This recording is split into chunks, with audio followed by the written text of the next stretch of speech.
For more than a decade, one man has defined what it means to live free, to live wild, and to live on his own terms.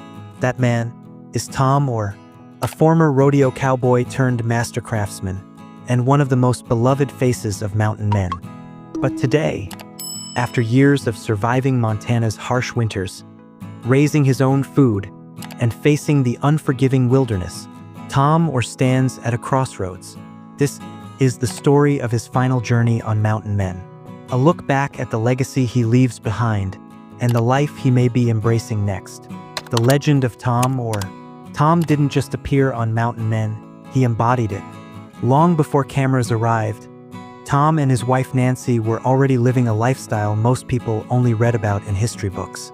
Deep in the Yaak Valley of Montana, surrounded by forests that stretch endlessly in every direction, Tom perfected the ancient skill of brain-tanning leather, creating buckskins so authentic that museums sought them out. He wasn't acting. He wasn't performing. He was simply living life the way he always had, quietly, simply, and with the land.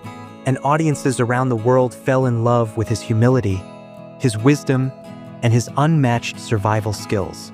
The final season. But as the years went by, the wilderness grew harsher, and Tom grew older. Now in his 80s, he has reached a moment every mountain man eventually must face. A moment where strength, age, and the reality of time intersect. According to the History Channel, Season 14 marks Tom Oar's final season on Mountain Men. Producers describe it as his defining crossroads, a time where he must decide whether to continue the lifestyle he's lived for nearly half a century, or pass the torch to future generations. Tom isn't leaving because he wants to quit. He's leaving because the land he loves demands more than any man can give forever. What comes next for Tom Oar? So what happens now? Tom and Nancy have already moved part-time to Florida in recent years, living a quieter, warmer life during the harshest months. Friends say he still traps, still crafts, and still shares stories with anyone who visits.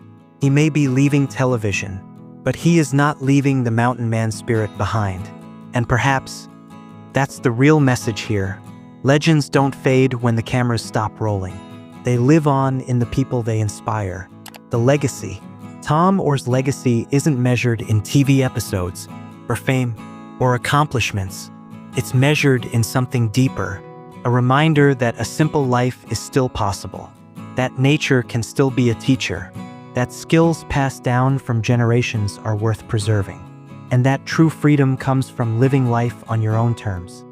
Tom Oar may be leaving Mountain Men, but his story, his spirit, and his way of life will remain forever in the hearts of those who watched him carve out a life from the wilderness. Because some legends walk among us, and Tom Oar is one of them.